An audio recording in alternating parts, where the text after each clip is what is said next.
காதலிக்க ஆசை சீரியல்ல அடுத்த வர எபிசோட்ல என்ன மாதிரியான ட்விஸ்ட் எல்லாம் இருக்க போகுதுங்கிறத இந்த வீடியோவில் பார்க்கலாம். எல்லாருமே ரொம்பவே சந்தோஷமா குலதெய்வ கோவிலுக்கு போறதுக்காக ரொம்பவே சந்தோஷமா அம்மக்கிழமை ரெடி ஆயிட்டு இருக்காங்க.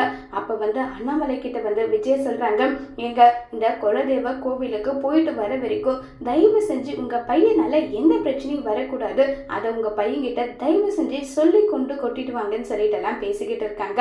இன்னொரு பக்கம் நம்ம குலதெய்வ கோவிலுக்கு போறோம், இந்த முறை தான் நிம்மதியா போக போறோம். ஏன்னா போன முறை போயிட்டு தேவையில்லாத அம்மாவும் அங்க அதுக்கப்புறம் முத்து மீனான்னு சொல்லிட்டு தேவையில்லாத பிரச்சனை எல்லாம் நடந்தது.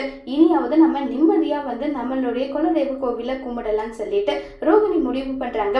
அதே நேரத்துல தான் பாத்தீங்கன்னா ரோகிணியோட அம்மாவும் முத்து மீனா விஜய் எல்லாம் எங்க போறாங்களோ அதே இடத்துக்கு தீபாவளி செலிப்ரேட் பண்ணணும்னு சொல்லிட்டு அவங்க சொந்த ஊருக்கு போறாங்க. இந்த விஷயம் நம்ம ரோகிணிக்கு தெரியறதில்ல. இப்ப மகேஷ் சொல்றாங்க ரோகிணியோட அம்மா கிட்ட, ஏமா நீங்க ரோகிணி கிட்ட விஷயத்த சொல்லாம ஊருக்கு போறீங்க, ஒருவேளை அவளுக்கு தெரிஞ்சா தேவையில்லாத சங்கடம் தானேன்னு சொல்றாங்க.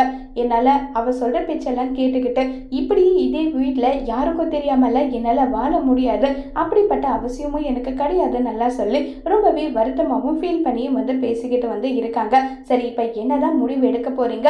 நான் கிளம்புறேன், ரோகிணி ஏதாவது சொல்லி நான் சமாளிச்சுக்கிறேன்னு சொல்லிட்டு முடிவு பண்ணிடுறாங்க. எல்லாரும் சேர்ந்து குலதெய்வ கோவிலுக்கு போறாங்க.